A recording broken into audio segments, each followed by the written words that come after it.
Allô Malucie, what's up? Ouais, je suis en plein emménagement là. Ouais, pour tout te dire, je sais pas si je vais m'en sortir. En fait, tu sais toi si c'est mieux d'acheter ou de louer sa résidence principale?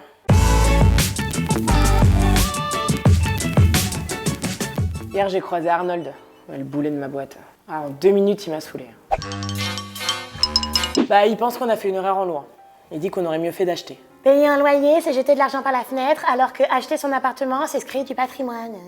Bon bah du coup en rentrant j'en ai parlé avec Sacha. Et si dans certains cas elle a raison, il peut s'avérer qu'au niveau financier, ce soit complètement faux. Ah oui. Mais du coup, quand tu rembourses un crédit, ta mensualité, elle est bien composée d'intérêts et de capital. Du coup, il y a une partie de ton appart qui t'appartient un peu plus chaque mois. Alors que quand tu payes un loyer, bah, c'est 100% des sommes qui sont perdues. Exact. Mais quand tu achètes un appart, tu as des frais de notaire et des frais d'agence. Oui. Et Ça représente un apport qui correspond à peu près 3-4 ans de loyer. Et lorsque tu es propriétaire, tu vas avoir des charges de copropriété, la taxe foncière, les risques de dépenses s'il y a des travaux, etc. etc. c'est vrai qu'on a tendance à comparer le loyer avec la mensualité de crédit alors qu'il y a plein d'autres éléments à prendre en compte. Et souvent sur un même type d'appartement, le loyer est inférieur à la mensualité de crédit, même sur un prêt à durée longue. Oh Sacha chérie, on a bien fait d'être locataire. Pour en être sûr, il faut être capable d'épargner le différentiel entre les loyers et toutes ces sommes. Lorsqu'on quittera ce logement, on pourra comparer la valorisation des placements, qu'ils soient financiers ou immobiliers. Bon bah comme de toute façon j'ai l'habitude de déménager tous les 2 ans, on sera vite fixé. Sacha s'est vexé.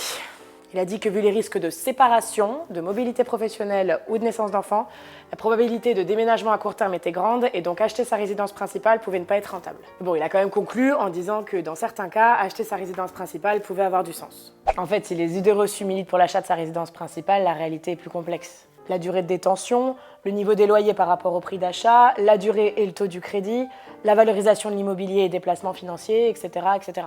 Donc tu vois, plutôt que de faire une erreur qui peut te coûter très cher, mieux vaut en parler à son conseiller en gestion de patrimoine avant de faire un choix aussi engageant.